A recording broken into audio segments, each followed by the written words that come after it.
Firstly, I'd like to say thank you very much for all of you taking time out of your busy day to come here to the bluegfx Expo. If my PowerPoint slides work, look at those transitions. So my name's Ravi. I'm the sales manager for media and entertainment for bluegfx. Just a quick show of hands. Who's ever heard of bluegfx before? And who, yeah, show of hands? Way. And people who don't know us, how did you hear about us? Was it through emailers from other people, I take it? One person got an email. Great, thanks. So what I wanted to do very quickly is just say thank you to Ravensbourne College for letting us use the venue and hand over to... No? I'm going to do the fire and safety stuff first. So in the event of a fire or an emergency, you'll hear sounding alarms. The exits are at the back and through that way. If you come out of the building and follow it around to the O2 and wait at the muster point, don't go inside the O2 because the likelihood is it's going to be something on their end rather than in the college. So if you go into the O2, you're probably going to get in the way of them evacuating the O2 and you'll get involved with the security and probably get nabbed for trying to blow things up or something. If you see me running, don't follow me because I'm a brown guy. Following a brown guy in an emergency is not a good idea. The second thing, mobile phones. If you could just put them on silent. I know everyone's busy and got to reply to work emails. So if you can all take your mobile phones out now and just double check the one on silent. In fact, I'll do mine as well. A good idea, right? Also, if you are going to be sitting on the front row, if you wouldn't mind not getting your phones out and texting and BlackBerrying and whatever, because it is a little bit distracting for whoever's speaking. And now I'm just going to hand over to Chris Thompson, who's the Director of Enterprise Innovation from Ravensbourne, just to give you an overview of the college and what they've been doing here. Thank you. Thanks, Ravi. Thank you. Before you get on to the main show and attraction today, I just wanted to put this space and Ravensbourne today in a bit of context for you. For those that may have formerly known Ravensbourne out in Chislehurst in Bromley, we relocated here in October 2010 and invested £72 million in this exemplar digital media broadcast and design facility for London. And we're incredibly keen to make sure that this facility gets used by companies and businesses like yours, as well as our full cohorts of undergraduate and postgraduate students. We've invested £72 million in state-of-the-art digital media, broadcast engineering, design and fashion technologies. We have a full-time student cohort here of 1,700 students spanning all of those disciplines. And importantly today, we're also an innovation lab and a centre for business. The first floor in this building, if you get to explore the building later on, is a dedicated eco-incubator for emergent and start-up companies who are working across software development, film and TV production, visual effects, gaming, e-commerce, social enterprise, architecture and beyond. That's a really important part of our evolution here. We actually removed the word college from our title last year by Privy Council. We are now known as Ravensbourne, which firmly sends out that message that Ravensbourne is here to deliver the critical undergraduate and postgrad teaching that we do across those disciplines, but also to incubate and innovate with new businesses. We do that in partnership with a number of really high-profile clients, large clients like Cisco, Adobe and BT, but more importantly, working with the small players, the emergent companies, the companies on the slightly left field of where technologies, creative technologies, design and media technologies are going. And so regardless of whether you're interested in using Ravensbourne as a future place to study at undergraduate or postgraduate level, to incubate new ideas and businesses, or to work collaboratively with Ravensbourne on joint projects, research, development and consultancy, we're here for you. We've invested £72 million. Come and work with us and engage in events like this and the other things that we have to offer. If you've got any questions about how else we can work with you, please speak to me later on today or a member of the Ravensbourne team. I'd be delighted to talk about that in more detail with you. But I'm going to hand back over to Ravi and get the show on the road, really. So I hope you enjoy your day at Ravensbourne, make the most of it, and we hope to see you here again in the not too distant future. Thank you, and thanks, Ravi. Thank you, Chris. Thank you. Can I just get a show of hands from the audience, really? Before I go over this slide, don't look at it. It's boring as how it's businessy stuff. How many people we've got from a technical background in the audience? Just raise your hands again. So we're talking IT guys, we're talking about hardware guys, anyone who's a scripter coder, not many people. How many of you guys have we got from more of an artist perspective? So people using things like Adobe, 3D Studio Max. So a lot of you. And how many people are more in decision-making processes? For example, CEOs, people with the money, finance guys. Where's the mums with the money? No one. Right. I'm going to go home. So all the boring businessy stuff. So bluegfx, for those of you who don't know who we are, we've been around since 2002, about £4 million turnover. We've got 4 main offices, one in Guildford, which is our main office, one in Bicester, random place to have an office, one in Soho, and one in Gateshead. The reason why we've got those offices is purely just so that we've got coverage, so that if we do need to go see customers, if we do need to go somewhere on site for any technical support or anything, it's easiest for to do that. Our core business is 3D software, anything that fits around 3D software, hardware, digital technologies, you name it, we pretty much do it. Which kind of leads me onto this slide, which is a very, very busy slide. Don't read all of it because there's just a lot there. We basically do everything that can fit around 3D, or whatever we call 3D. There's a lot of stuff on there that you may not know we do. For those who do know us, there's a lot of AV stuff in there. We do 3D projection, we do e-learning platforms. In terms of new stuff we've taken on board, 3D displays. We've got a lot of stuff on 3D today in terms of stereoscopic. And thankfully, no one's talking about Avatar, because who's bored of hearing about Avatar? Just me? Oh, fine. There's a lot on there, really. I'm going to go through the agenda just so that you kind of know what's going on. On your chairs, you should have already had an agenda printout, just so if you get lost. In terms of the way the day is set out, we've obviously got the main theatre here, and then in between each presentation slot, there's 15 minutes. That's for you guys to either ask more questions, for things to run over, and also for you to go outside and talk to all the vendors that we've got outside there. We want you to kind of take away from here to learn more about who we are, what else we do apart from just your 3D Studio Max and Maya and Softimage, how well we can work with yourselves, how we can make yourselves businesses be more successful, and also meet new people, talk to each other, because there's a lot of people in the room that are from businesses that are looking to employ, or you all work together anyway, from, for example, in the post-production side of things. You'd have studios working on different shots within the set, so get to meet these people as well.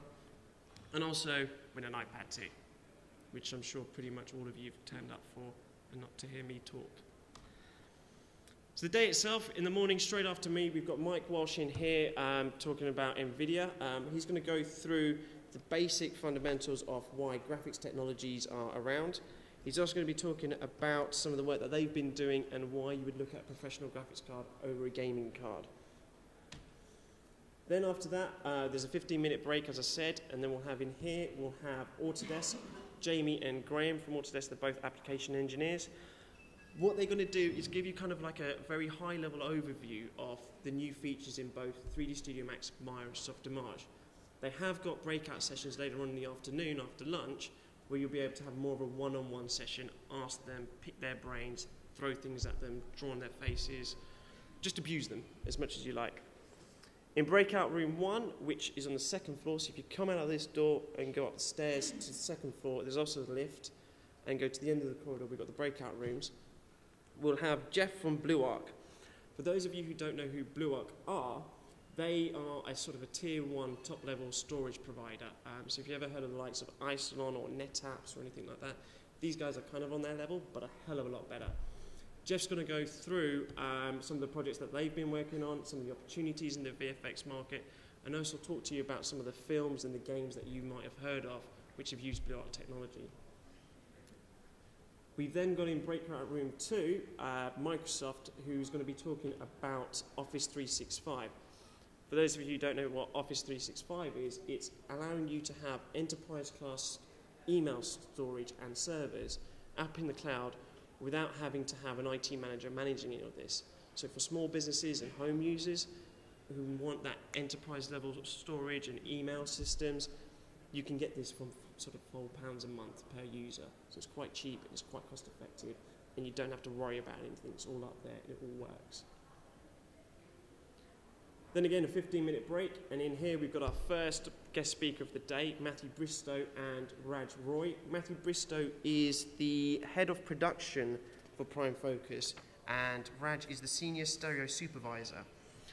These guys in the UK have been awarded a lot of the contracts for doing a lot of 2D to 3D conversion from a lot of the films. The latest one they've won is the Star Wars stuff. So they're going to go through the basic principles of what 2D to 3D conversion is and how their technology goes about doing it. Really interesting stuff. In breakout room 1, we've got Nigel from Glowfrog Studios. Nigel and Glowfrog Studios, they work within the film and TV and design viz, doing a lot of visual effects and graphic design. He's been involved in a lot of projects, long-form projects, such as Wembley City and the Greenwich Peninsula, so this kind of area around here. He's going to go through some of the issues that he's had and they've had with long projects lasting sort of 10 years. I think the Peninsula lasted around about 10 years, I think it is. So some of the issues you need to consider and pick his brains from the design viz side of things. Then in breakout 2, we've got another Microsoft session. Vas is from the HPC division, and he's going to be talking about things like smooth streaming, why you would look at Microsoft streaming technology, Silverlight over Flash. So if anyone's doing internal corporate YouTube stuff or you want to stream video out to people, Microsoft's technology is way ahead of what the Adobe Flash stuff does. You know the little spinning beach ball thing you get when you watch YouTube, which really annoys everyone? You don't get that with Microsoft's technology, and he's going to give you a demo on how that works as well. So anyone's interested in that, I encourage you to go see that. Then we've got lunch. The great part. There is a 45-minute break in between when lunch will be served in the last session. The reason why we've done that is just to give everyone an opportunity to actually not focus on food, but talk to everyone else, go have a cigarette, go get a coffee, go to the toilet and do whatever you need to do, answer emails, that sort of. Then lunch will be served at 1 till 2. Afterwards, we've got NPC and Damien in the main theatre. Damien is a stereographer. He worked on Pirates of the Caribbean 4, basically, and how everything should be shot in 3D. So he's going to go through basic 3D principles, how and why we see in 3D when we're watching films and games. He'll also talk to you about the different types of 3D that are out there. There's 3 main types. Conversion, which Prime Focus will talk about, hybrid, and true 3D, which is everything shot and VFX in 3D. In breakout 1, we've got Ion, who have a product called Fusion, which is a compositing application. So if anyone who is using something like After Effects to then take their 3D images, edit them, add some more effects, or redo some of the layers, Fusion's a great tool. It's used by Prime Focus and a lot of other studios. It's kind of a competitor to Nuke. He's going to go through why people would use Fusion over Nuke or anything else like that. And also he'll give you a demo and just pick his brains. So if you're looking at doing compositing or you're considering a compositing application, I encourage you to go see that show. In breakout 2, we've got Tom Box from Blue Zoo. Tom Box is the technical director for Blue Zoo, and he's going to be talking about how it was 4 guys who graduated from Bournemouth University, and instead of going to employment into a normal studio or going into a design viz firm, what they decided to do is stick it out on their own. Within 3 or 4 years, they ended up winning 3 BAFTAs. And that's a great success story. So rather than kind of, going into another company, why not start your own? It's dead easy to do everything from home. So they've got a great story to tell. After that, in the main stage, we've got Peer 1 and Mental Images. These guys are going to be talking about cloud. And what is the cloud? Who, just show of hands, who knows what the cloud is? Who cares?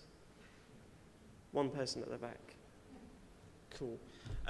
Okay, so basically cloud is, there's 2 types of cloud. We've got public cloud and private cloud. They're going to be talking about private cloud. And also what they're going to do is do a live cloud rendering and show you how that all works and why you would use that rather than buying a render farm. So that is cool. Breakout room 1 and 2, we've got Jamie and Graham. These are the breakout sessions that I talked to you about earlier. So these are the chances to get in front of these guys. They know the product in and out. They'll be able to talk to you, or you can ask them questions. Oh, Jamie, I was trying to do this in 3ds Max and then it kept on crashing. He'll tell you why. Probably because it's crap. And he's crap. Then we've got, in the main stage, Chaos Group. Who uses V-Ray? Show of hands again. Come on, make your arms work. Who doesn't use V-Ray and uses Mental Ray? Oh, a lot of people. Who uses Max? Show of hands. Maya? Softimage? No one. Oh, one person at the back. Cinema 4D? Kinda. Cool. I like Cinema 4D, by the way. So, Chaos Group obviously make V-Ray. They're going to talk to you about the version 2.0, some of the old features into 1.5, and some of the new features in 2.0. For those of you who don't know, V-Ray was predominantly used to be used only in Max. They now have a version for Maya, and it's taken the VFX market by storm. It's been used in Tron, Thor, and in the Transformers 3 movie, all by Digital Vancouver, and we'll talk about that in the session. Breakout Room 1, unfortunately, has been cancelled at that time. It was supposed to be 3D dailies. We were supposed to have someone from the US fly over, but unfortunately their daughter's ill, so they've not been able to come over. For those of you who are interested in doing stereoscopic dailies and automating the process, find me afterwards. If that makes sense to you, you know you need to come talk to me, basically. Breakout Room 2, Allegorithmic. Allegorithmic have got a piece of software which allows you to create texture tiles within a couple of minutes rather than a couple of days. So anyone who's creating texture tiles for large scenes, whether it's in VFX, whether it's in gaming, or even in design viz, rather than sitting in Photoshop and doing things manually and spending a couple of days creating a nice high-res texture, if you use the Allegorithmic software, which is quite cheap, you can do these things quite quickly. Also, for those of you who don't know, you get their software free and a lot of their what they call substances with 3D Studio Max and Maya. So if you already have 3D Studio Max and Maya, you already have this software. I encourage you to go check that out, especially if you're doing large scenes. Then finally, in the main stage, we've got Richard Lewis from Pipeline Effects. They have a piece of software called Cube, which is used by the college and a lot of other studios for render farm management. So if anyone's got a render farm, they would either have heard of Cube or been interested in Cube at some point, I hope. But he's not going to talk about the product itself too much. What he's going to do is talk about how smart is your render farm. He'll talk about business intelligence, why you need to look and really consider a real render farm manager rather than using something like Backburner, which doesn't really do much apart from Max and Maya. Then we've got drinks and prizes. So the prizes. We've got 12-month subscription for digital tutors. We've got a commercial license of V-Ray, either Max or Maya, so whoever wins can choose. We've got a Wacom tablet, Intuos 4 tablet. It's the medium-sized one, not the large one. We've got a 3D Connection Space Pilot Pro. Anyone use one of these things? One guy, two guys, three. Awesome. Basically, the 3D Space Pilot, I think it's an awesome tool. It's basically like a joystick, but allows you to rotate and view a scene quite easily. So it's more of an organic feeling to when you're within a scene within Maya or Max. It also works with Adobe. It's kind of like the Wacom tablet where you've got shortcut keys on it. But the idea is that you use it with the Wacom tablet as well. So you have this in your left hand and you have the Wacom tablet on the right hand. Other way if you're left-handed. Then we've got an ISO FlexScan 10-bit monitor, which has been donated by Workstation Specialist, who are one of our hardware vendors for workstations and render farms. Great monitor. It's worth, I think it's £450. Commercial license of Fusion, so the software that I was talking about earlier for compositing, it's worth about $5,000. So whoever wins that one gets that. It's great. And then the iPad 2. Just a show of hands, who's turned up just to win the iPad 2? Thanks. Thanks for coming. Now, in your name badges, if you haven't done it already, there is something sticking out, and it's a second sort of name badge which says prize draw on it. There is a little bin outside, a little blue bin. You need to put your name in there, because if your name's not in there, you won't be entered into the prize draw, and we'll be picking names out of that. Also, if you're not here for when we do the prize draw and your name is called out, then you won't win the prize. We'll have to do a redraw. So it kind of keeps you here for the whole day. Evil, right? I just wanted to say, I don't know if anyone watches Stand Up for the Week. Does anybody watch Stand Up for the Week on Channel 4? No. Okay, well, I saw this thing about the iPad 2 launch, and this is a photo of Jules Lewis, who waited 33 hours outside the Apple Store on Regent Street to get the first iPad 2, which I think is ridiculous. What an idiot. But, you know, and they did an interview, and this image is courtesy of spreadingjam.com.